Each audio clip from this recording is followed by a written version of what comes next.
Good evening. Welcome. I'm the publisher of New Vessel Press, Michael Wise, and I'm very pleased to welcome you to this celebration of the publication of I Belong to Vienna, a Jewish family's story of exile and return, with Anna Goldenberg coming to us from Vienna, where it's 1 in the morning. We're very pleased that she's still up and up for this conversation about a very special book. It's a multi-generational memoir about her family's experience in the Holocaust, and a very poignant book about identity and belonging.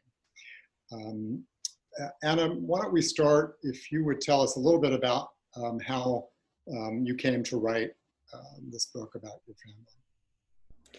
So I'll make it short. It actually began when I moved to New York myself in 2012 to study journalism at Columbia Journalism School. And I sort of envisioned myself to become, the next Bernstein or Woodward, being a big investigative journalist, writing important stories.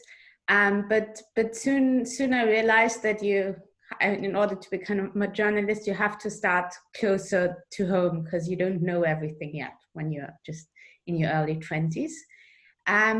So one thing I started researching was my own family history, because that was in fact something people kept asking me about over and over again when I was in New York. People, they would detect my accent and be like, so where are you from? I can't really place your accent. And I'm like, I'm from Austria. And when I would meet people, particularly who are Jewish, they would become sort of suspicious and be like, oh, Austria, isn't there Nazis everywhere? And then I would be like, oh, no, but I'm Jewish myself. And then I thought that would end the conversation, but that's when it got the conversation started, and people started asking all those questions about my parents and my grandparents and where they had survived the war and why they still lived in Vienna. And so, yeah, to cut the long story short, that's when I started working journalistically about my family history and started asking questions. And that's basically when I moved back to Vienna, I started writing the book. Okay. Can you sort of give us an overview of what happened to your family in the 1930s, and then how they came to survive the war and the aftermath? So yeah, so I'm telling the story of my two maternal grandparents, my grandmother Helga, who is still alive at 91, and my grandfather Hansi, who died 24 years ago, so who I only met when I was a little kid. They both were born and raised in Vienna, and I should add perhaps right now that they only met after the war in 1945. So what I tell about during the war, that it's not, only becomes a love story in peacetime. So they both come from Jewish middle-class families. What happened to my grandmother Helga is that when she was 14, which was in 1943, she was deported to Theresienstadt, which is a concentration camp that's now in the Czech Republic, together with her mother and her younger sister. And she survived for over 2 years, and she still talks about it. So we had a lot of conversations about that. I also went with her to see the former camp. And my grandfather Hansi, his family, he had a younger brother and two parents, obviously. They also received this yellow postcard to be deported in 1942. But what they decided to do is that by that time the family had met Hansi's former school doctor, a man called Josef Feldner, always called Pepys, which is an Austrian abbreviation for Joseph. And he offered to hide Hansi and his younger brother in his apartment in Vienna.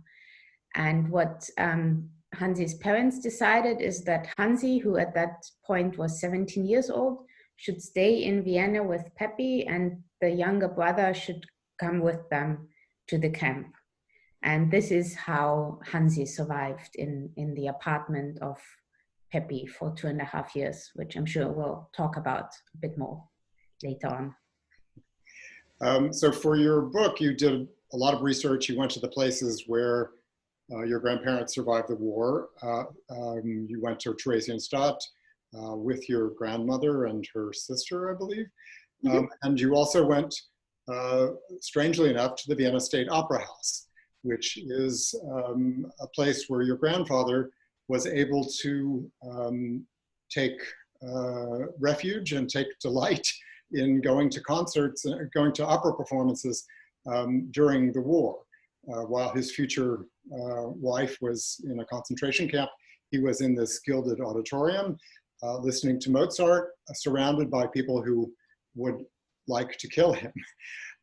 And he was able to get standing room tickets to go there. So Alta, why don't you read from your translation of a passage that describes this incredible scene? Happily. So this is from the chapter titled Neubaugasse.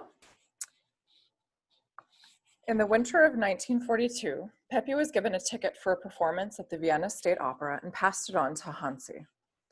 At that first performance, Hansi discovered two things: his love of opera and cheap standing room tickets. The next evening, he went right back, bought a ticket for 70 pfennigs, and saw Aida while leaning against the railing of the fourth floor balcony. He kept going regularly, often several times a week. He had never cared about opera before. Nobody in his family had been musically inclined either, but now he couldn't get enough. It became part of his everyday life. He was often among the first in line when the standing section tickets went on sale each afternoon. The program during the Nazi period wasn't very different from the years before and after. In addition to Wagner and Beethoven, Italian composers like Verdi and Puccini were popular. Hansi saw Madame Butterfly and La Bohème at least 8 times each, Tosca at least 6, and La Traviata at least 5.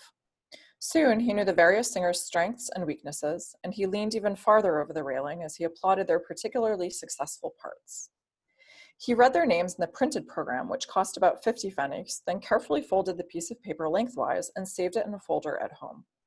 If there were substitutions, he wrote in the understudies by hand. If he didn't have enough money for the program, he noted the date, opera title, and singers of the main roles on a piece of paper and added it to his collection, which by the end of the war consisted of 117 programs. I find the stash in a grayish cardboard folder in his old study. I slip the thin, double-sided programs into transparent sheet protectors, sort them into chronological order, and put them in a 3-ring binder. As I leaf through the portfolio, it occurs to me that I just might be holding Hansi's most precious private possession from that period. The programs cost almost as much as the tickets themselves. They're like a diary, pieces of evidence proving his existence. More than a year later, in winter 2016, I decide to go to the opera myself. I've hardly been interested in the genre since the last music class I took back in high school. The teacher, watching us vigilantly, would have us follow the notes of piano excerpts. He'd stalk through the room as some opera burst forth from the speakers, then suddenly stop behind one of us students. If you had your finger on the right page, or better yet, on the right bar, he'd move on. Then I went off to study in England and the United States. Now I'm back in Vienna. And just as I encountered incomprehension among the Jews of New York, who wondered how my family could ever live in Austria, people now routinely tell me how inexplicable they find it that I moved back to Vienna after 3 years in New York. I had a job, after all, a job in journalism, and a work visa. I hem and haw and indulge in all the comparative cliches. The quality of life is so much better in Vienna. Everything just moves so fast in New York. Sometimes I respond by talking about the stingy landlady who refused to turn up the heat in winter, or the Jewish weekly where I worked. For the most part, it was great, but did I really always want to write about the same topics? Or the time zone difference that made it so difficult to connect with friends and family in Europe by phone. I tell people I'm working on this book and prefer to be close to the places I'm writing about. I gave the same vague answers I had back in New York when people asked why my grandparents had decided to spend their lives in Vienna after the war. But now all those are just excuses. I know the real answer, but I'm ashamed to admit it. In New York, I was lonelier than I had ever been before. Sure, it wasn't hard to keep busy and constantly meet new people. I even got used to eating alone more often. But I missed the family I had grown up in. From the uppermost standing section at the Vienna State Opera, I look out across the entire auditorium. Music lovers appreciate the acoustics up here. Perhaps both of these aspects were among the reasons Hansi liked being here. Spots in the standing section on the ground floor cost a little more too, a full Reichsmark instead of 70 pfennigs. How dangerous was it for Hansi to go to the opera? In the event of a raid, making an inconspicuous escape would have been impossible. My grandfather writes that no one ever asked for his papers at the opera.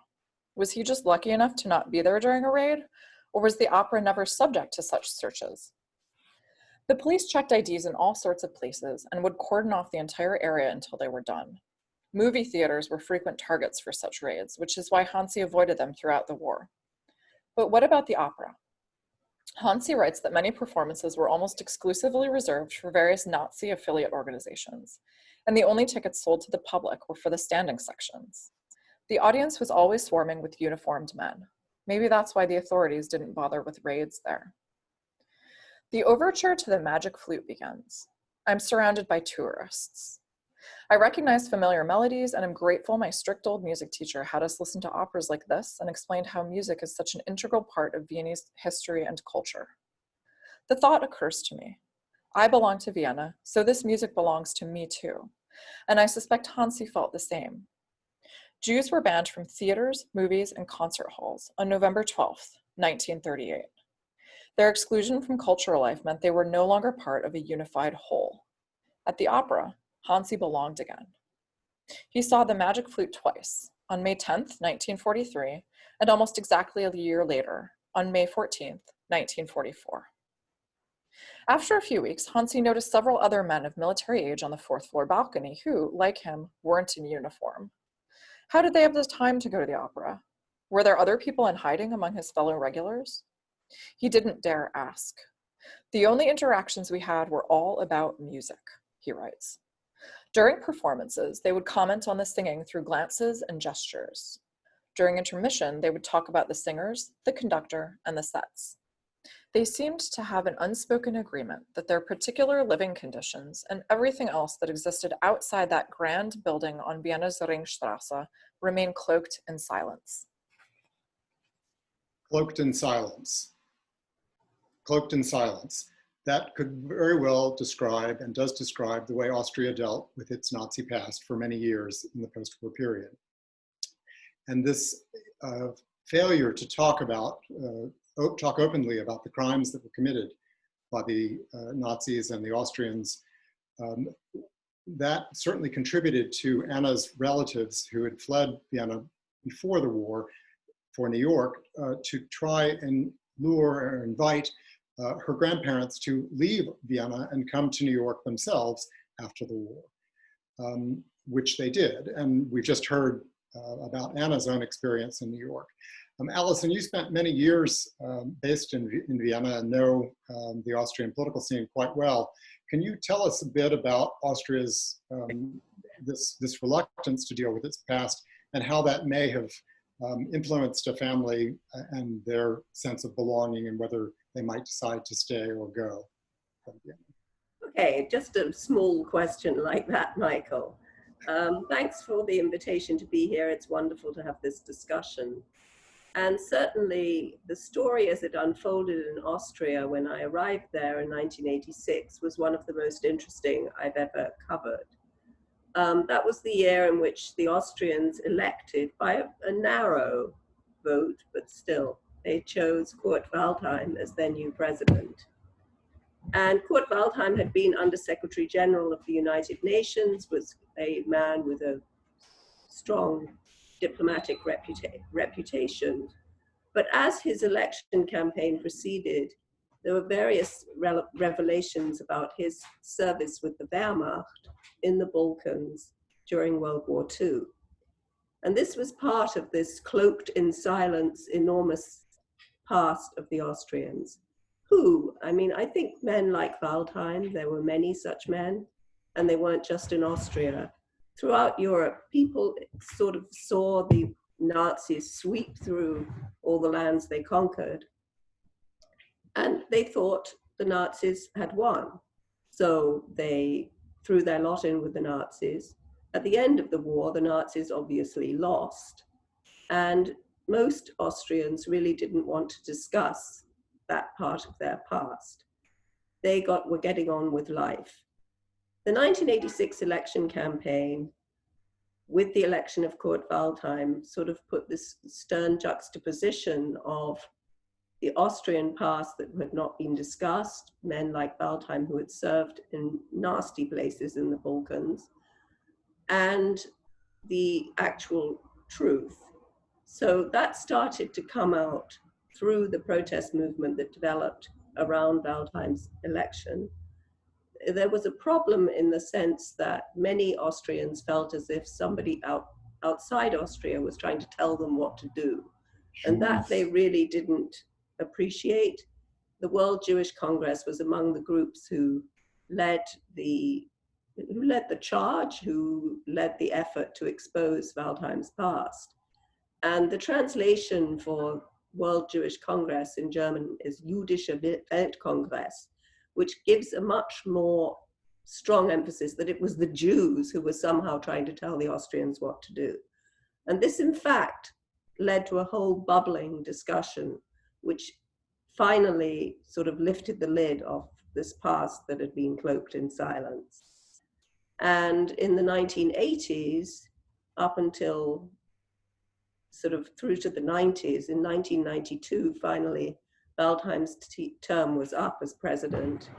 And things like the details of Theresienstadt, where Anna's relatives were imprisoned, came to the fore. My husband actually was part of a production by Alexander Wächter and with Tanja Golden. They wrote about that, they performed the chansons and satiren, the songs and the satires of Theresienstadt, which were amazing texts written by people who were in prison but could not stop being entertainers. And it was very, very important that this then ended up being part of the de facto examination of the past of Austria, but there was no official denazification program before that in Austria, unlike Germany. It was completely different because Austria had been proclaimed, in fact, officially during World War II at the Tehran conference, the first victim of Hitler's crimes. And this was the identity to which the Austrians largely clung.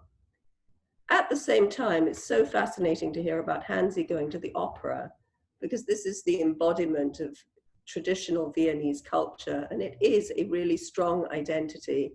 And that is exactly what I find very interesting about Anna's book, is explaining that, because people, if I talked nicely about Austria, and not about the Nazi past, of course, but about the efforts being made to explore it more honestly, I would very often get people looking askew at me, Anna, in just the way I'm sure they did to you. I'm not Jewish, my husband is, but it was sort of like, you have anything nice to say about the Austrians? And I'm sure that Michael, you, who were at the same time in Vienna, had some similar experiences.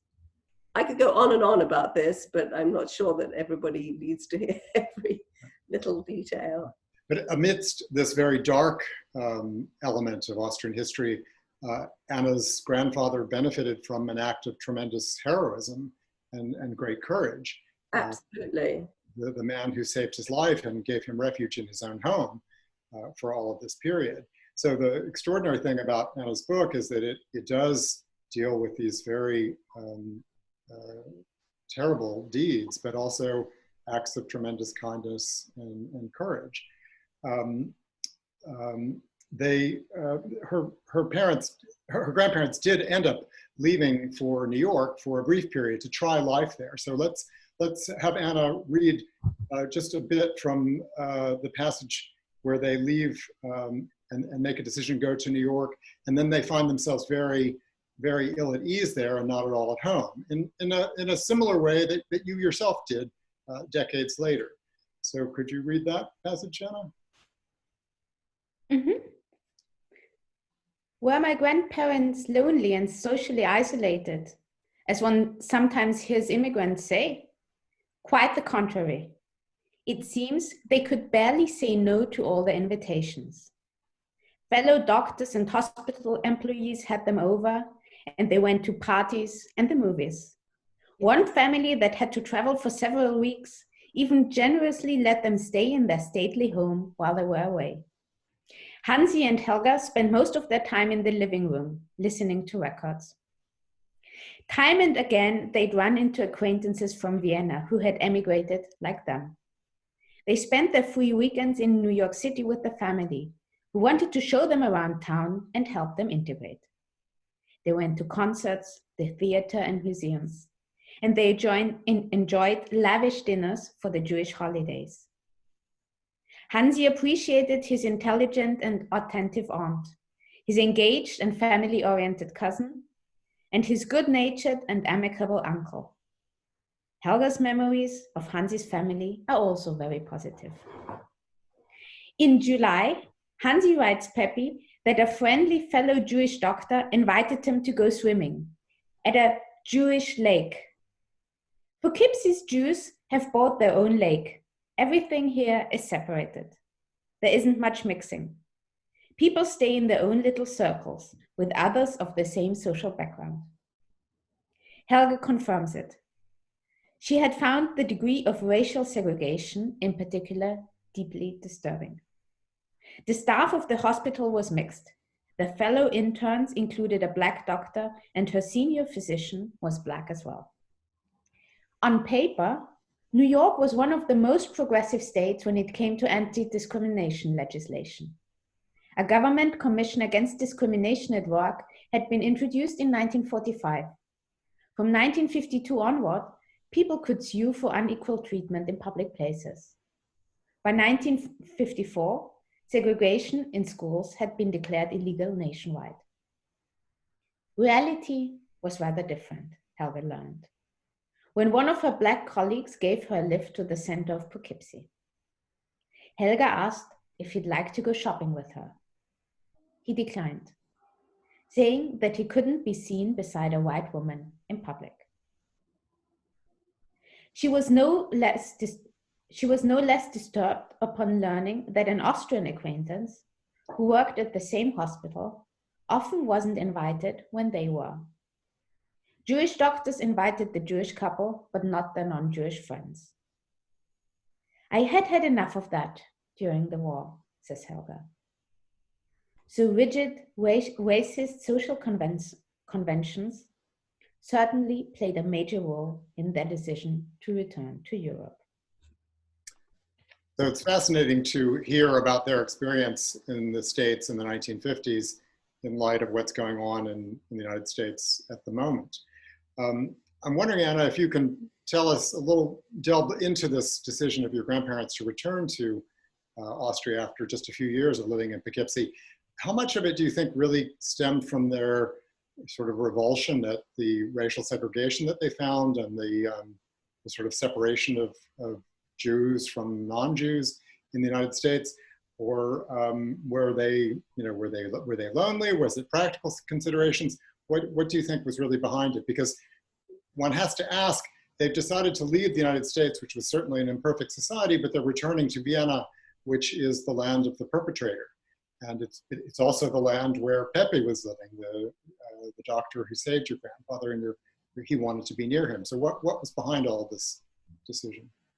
Yeah, well, Austria was the land of the perpetrators, but it was also the place where they had been born and raised and lived most of their lives. So you have to picture their family situation. On the one hand, there was Hansi, for whom Pepy was the only surviving family, because both of his parents, as well as his younger brother, perished during the Holocaust. So Pepy would later actually go on to adopt him. That wasn't until 1950, but it it would happen very soon. And Pepys at that time was already an elderly man, in his late 60s, I believe.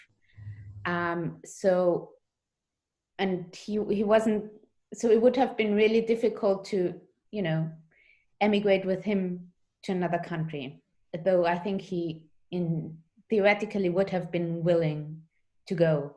And then on the other hand, there was Helga's family.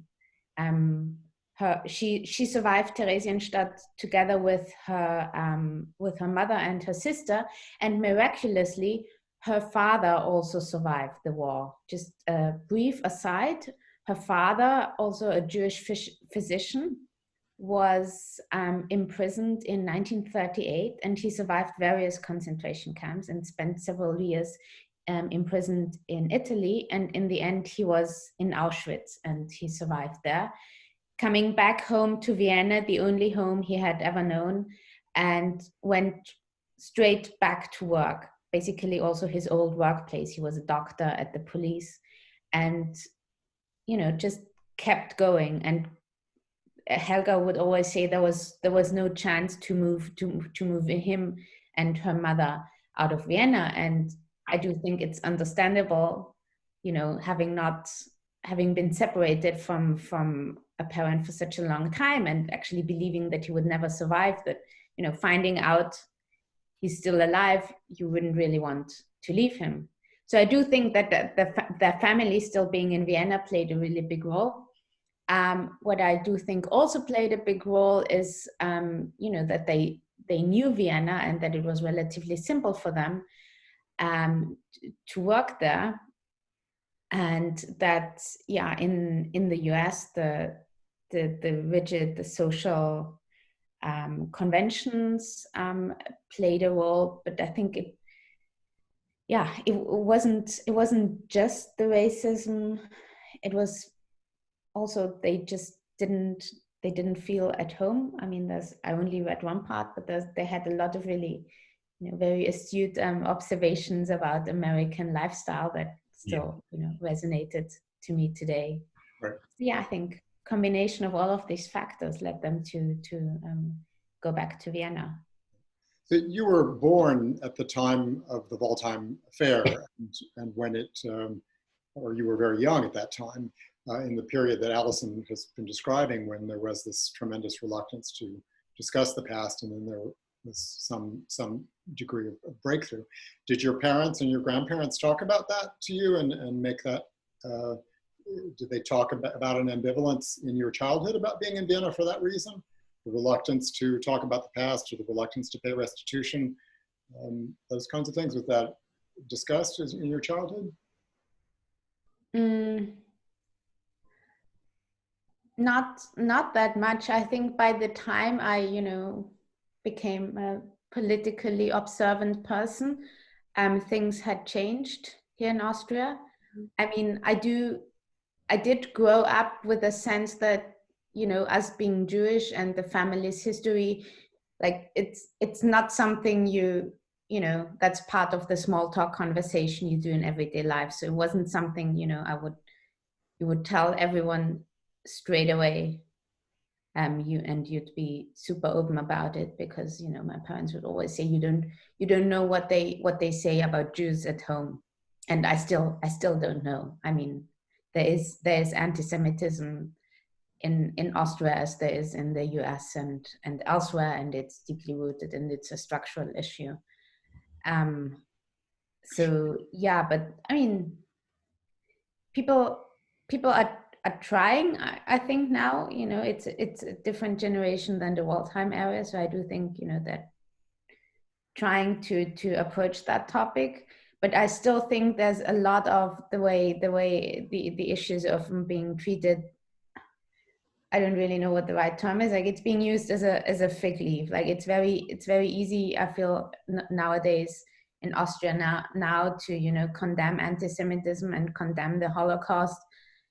And then do say other things that are really, really horrible about foreigners and other outsiders in yes. Austria. You've been reporting about the plans to build a national Holocaust memorial outside the Austrian National Bank. Can you tell us a little bit about that and what kind of debate that's causing in Austria today? Well, the thing is, it isn't really much of a debate. So I don't know how many of the people who are watching this have been to Vienna, but Vienna has one Holocaust Memorial designed by Rachel Whitehead that's been there for a couple of years. It's sort of a library with the books inside out. It's very understated and beautiful and powerful. And then 2 years ago, pretty much, when Austria had a new government that was a coalition between the Conservative Party and the far-right party, and that was sworn in at the beginning of 2018.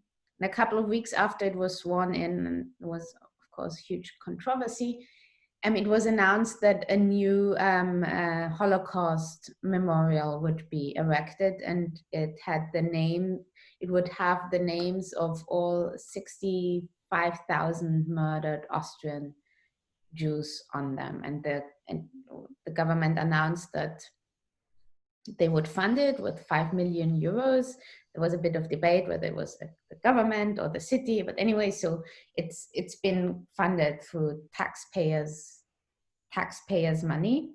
And just a few weeks ago, it was announced that now the building would actually start, because there was some debate where it would be.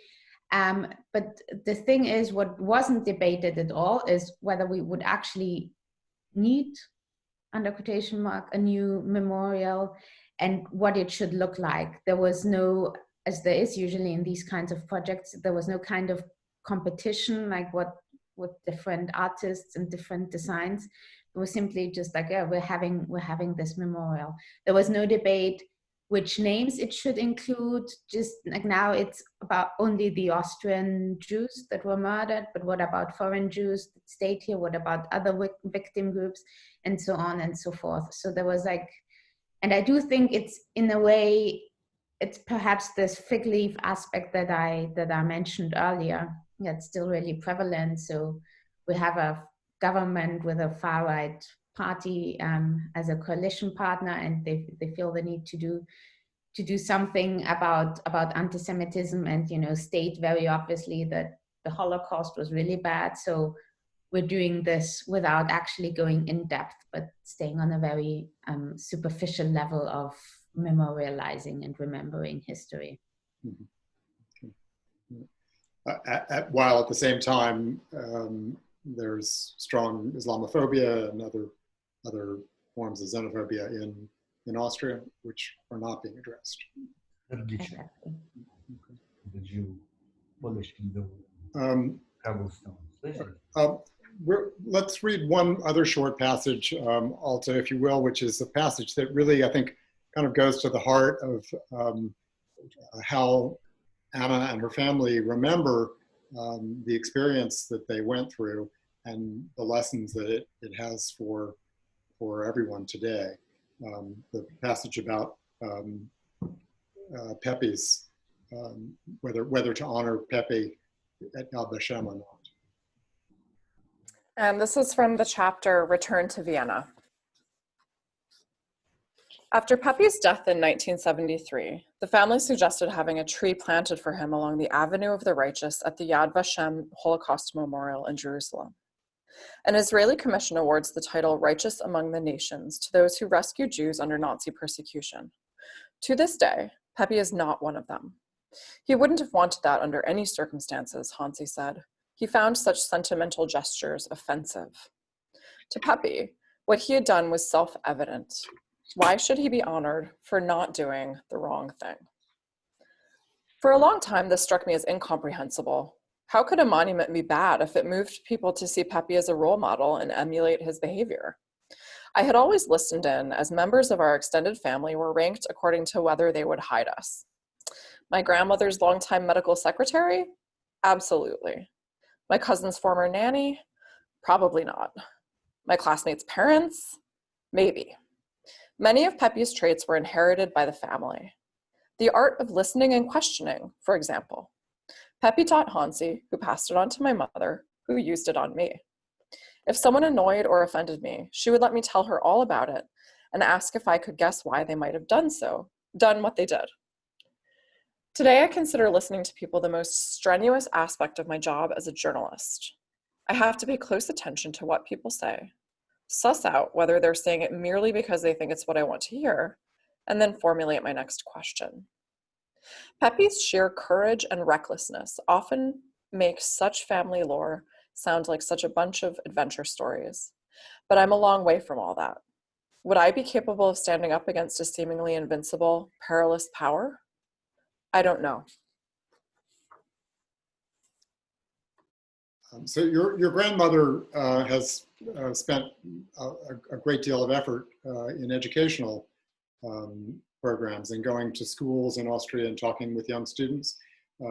She's still doing that. She's in pretty good health. Has been. Mm-hmm. Well, Corona stopped a lot of this, so she's very unhappy because she's bored at home. Right. Right. Yeah. Do you find that? Do you think that kind of education, or that kind of educational program, as opposed to the memorial that we were just discussing, that's having an impact and that it's worthwhile? Oh, definitely. So I joined her in schools a couple of times, and yeah, it's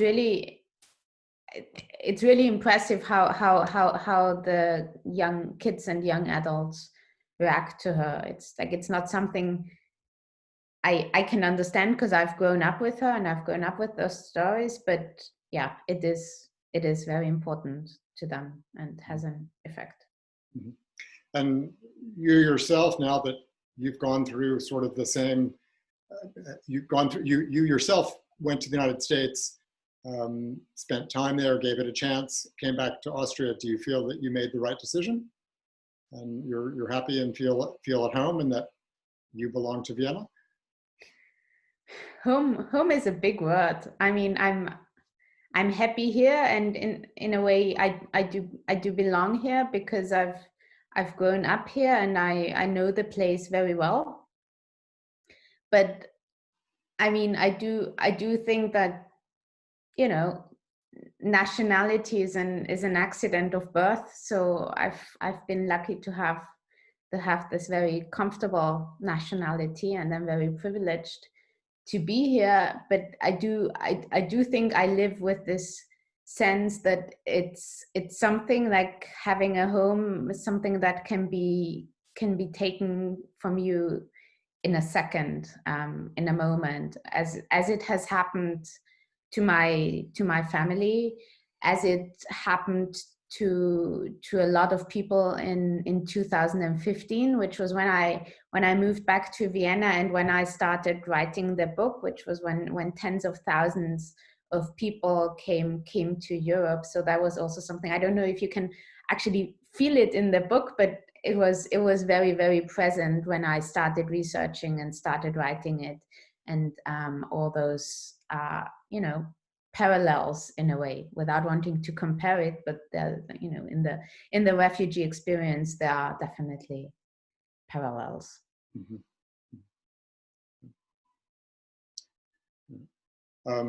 You know, I think a very striking thing about the book, your book, and also the way your family has dealt with their experience, is the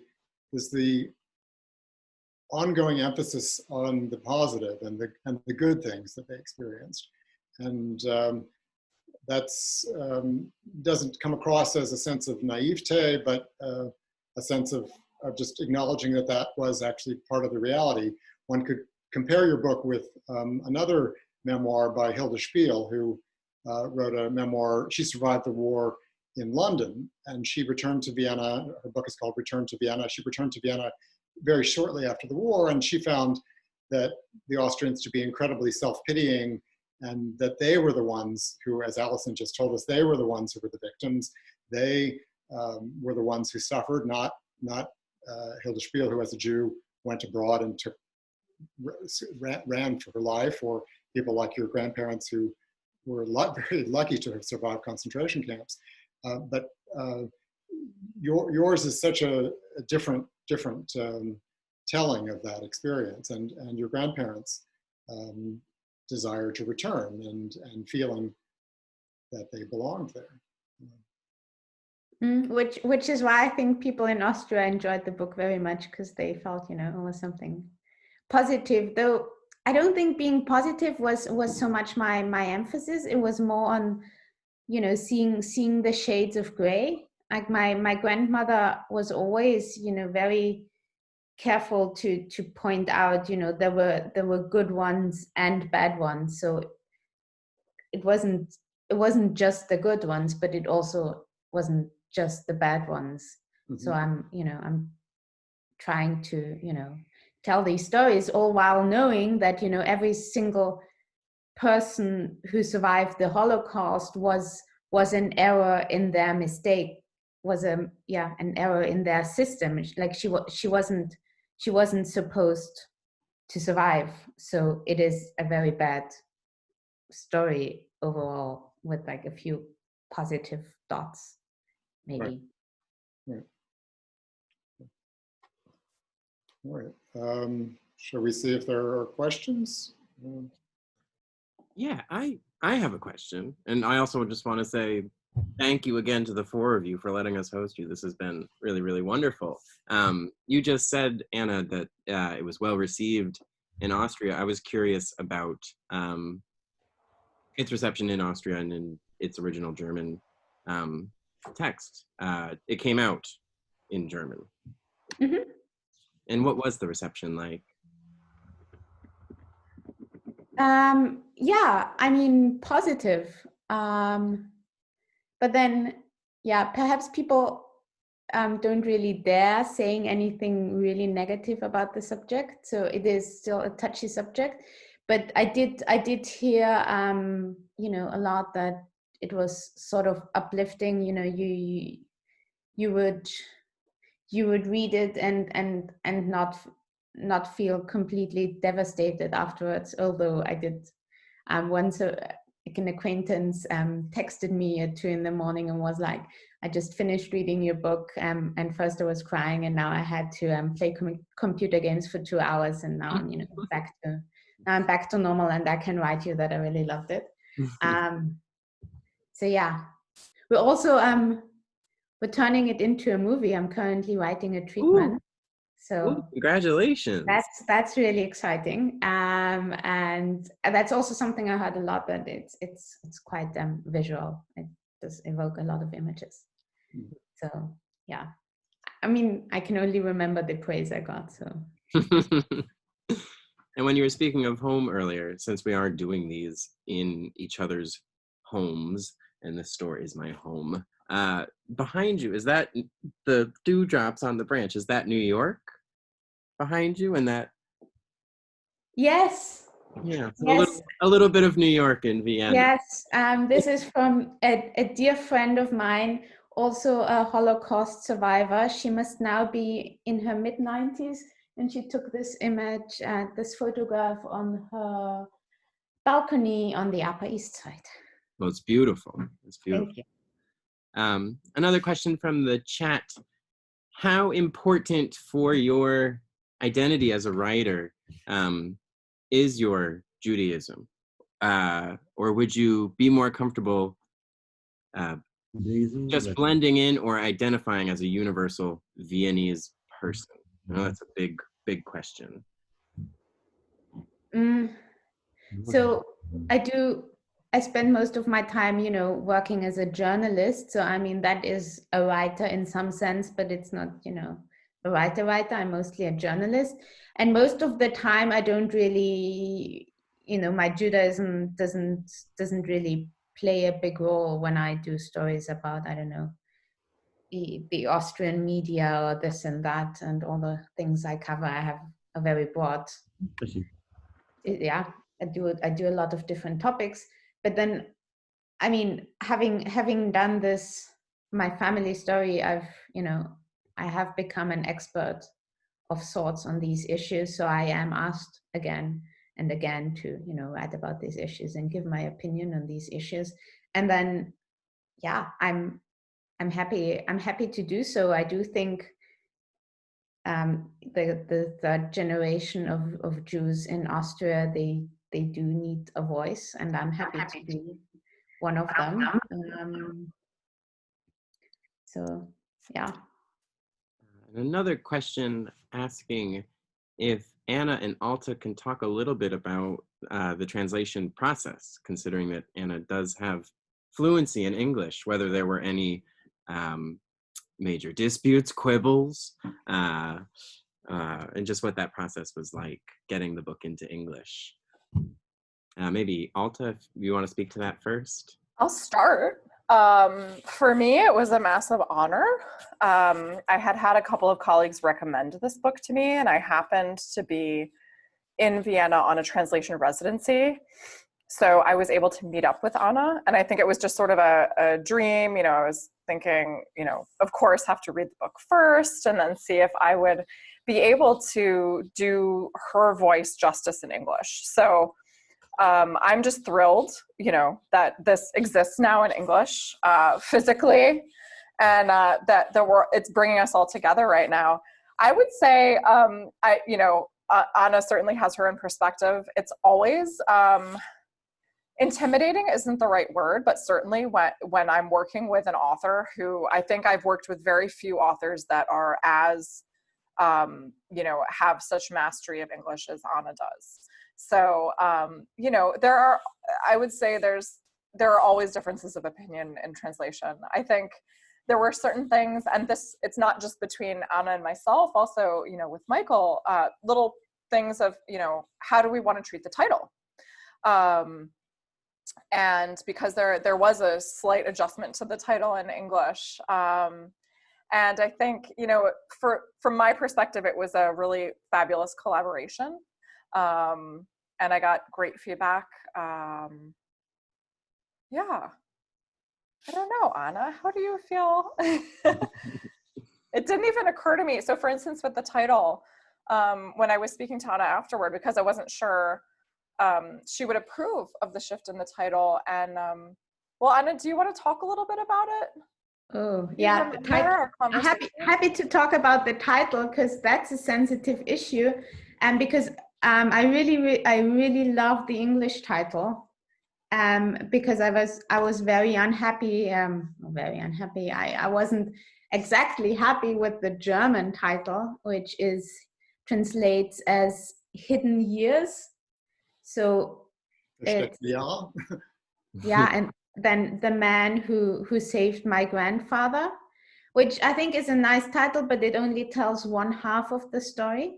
And the Austrian publishing house argued that, you know, it's the catchier story and it would sell better. And I think, you know, they certainly got a valid point there. But I always felt a bit uncomfortable not having represented both strands of the story in the title. So I'm very happy about the English title that sort of actually encompasses all three stories, my grandfather's, my grandmother's, and my own. So I really love it.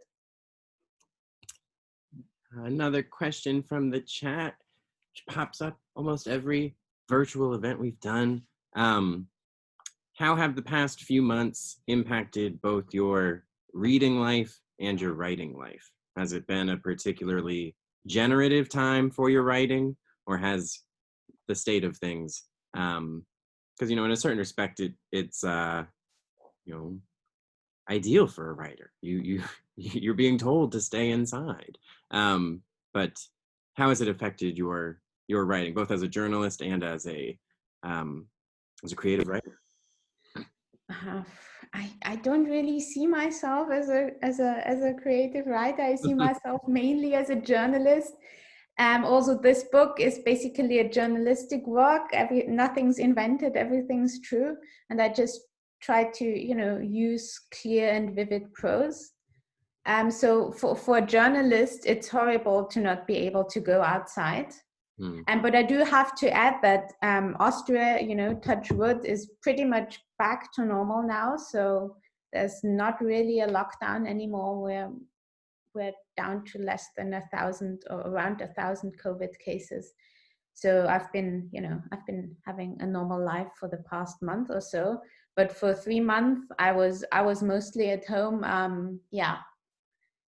I was quite productive because there wasn't much else to do. So I would just work and read and talk to people and write, but life is more exciting if you can go outside. Another question from the chat.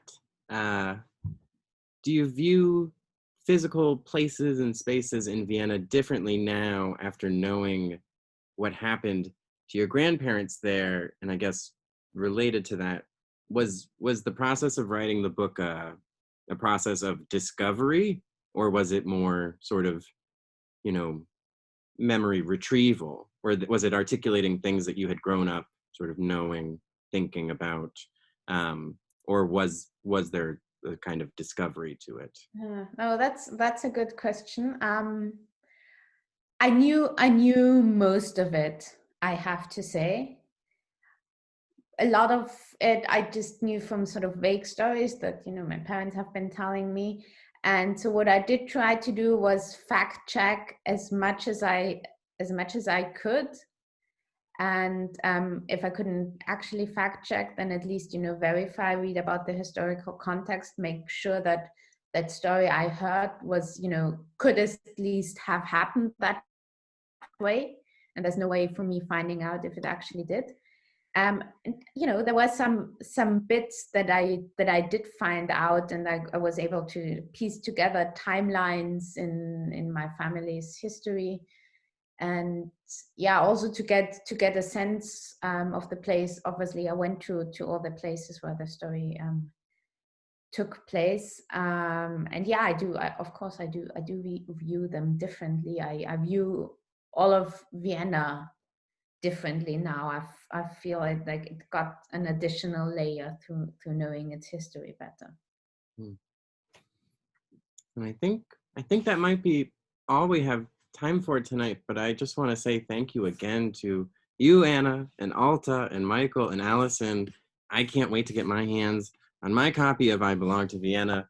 I hope you'll all consider buying your copy from McNallyJackson.com, and also go to newvesselpress.com. They just published the most interesting fiction and nonfiction around today, and when we're finally open, you'll see all their good books on our tables again. And thank you to everybody who tuned in tonight. This was really a lot of fun. And thank you all again. Just have a wonderful night, everybody. Be safe, be well, and thank you. Thank you. Thank you.